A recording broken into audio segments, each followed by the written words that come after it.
തിരുവനന്തപുരം മാതാ അമൃതാനന്ദമയി മഠം ബ്രഹ്മസ്ഥാന പ്രതിഷ്ഠാ വാർഷിക ആഘോഷ നിറവിൽ കൈമനം ആശ്രമത്തിൽ നടന്ന ചടങ്ങിൽ പത്മ പുരസ്കാരങ്ങൾ നേടിയ ഒ രാജഗോപാൽ, പൂയം തിരുനാൾ ഗൗരി പാർവതി ഭായ്, ഗൗരി ലക്ഷ്മി ഭായ് എന്നിവരെ ആദരിച്ചു. രാവിലെ അഷ്ടദ്രവ്യ ഗണപതി ഹോമത്തോടെയായിരുന്നു തിരുവനന്തപുരം കൈമനം ബ്രഹ്മസ്ഥാനം 34-ാം പ്രതിഷ്ഠാ വാർഷികാഘോഷങ്ങൾക്ക് തുടക്കം കുറിച്ചത്. പിന്നീട് പ്രത്യേക പൂജാ ചടങ്ങുകൾ ആശ്രമാങ്കണത്തിനുള്ളിൽ പ്രത്യേകം തയ്യാറാക്കിയ വേദിയിൽ നടന്നു.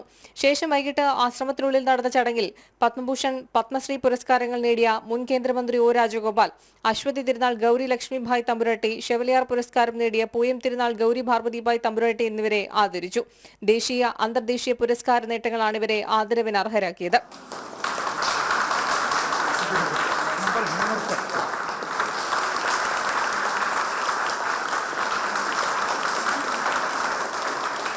സ്വാമി പൂർണ്ണമൃതാനന്ദപുരി ചടങ്ങിൽ അധ്യക്ഷത വഹിച്ചു. സ്നേഹത്തിൽ നിന്ന് വരുന്ന കർമ്മങ്ങളൊക്കെ ആധ്യാത്മികം, സ്വാർത്ഥതയിൽ നിന്ന് വരുന്ന കർമ്മങ്ങളൊക്കെ ഭൗതികം, സ്വാർത്ഥതയിൽ നിന്ന് വരുന്ന കർമ്മങ്ങൾ പൂജയായാലും ഭൗതികമാണ്.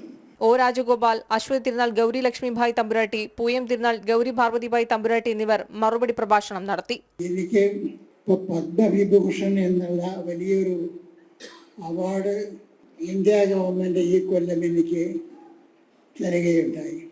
ഞാനത് തീരെ പ്രതീക്ഷിച്ചതല്ല. അതിനുവേണ്ടി ആരുടെ പുറകെയും നടന്നിട്ടില്ല. പക്ഷേ അത് തന്നു. അത് ദൈവകൃപയാണ് എന്ന് ഞാൻ വിശ്വസിക്കുന്നു. ചടങ്ങിൽ സ്വാമി ശിവമൃതാനന്ദപുരി സ്വാഗതവും ഉത്സവ കമ്മിറ്റി പ്രസിഡന്റ് സജികുമാർ കൃതജ്ഞതയും രേഖപ്പെടുത്തി. നിരവധി പേരാണ് ചടങ്ങിന് സാക്ഷിയാകാനായി ആശ്രമത്തിലേക്ക് എത്തിയത്.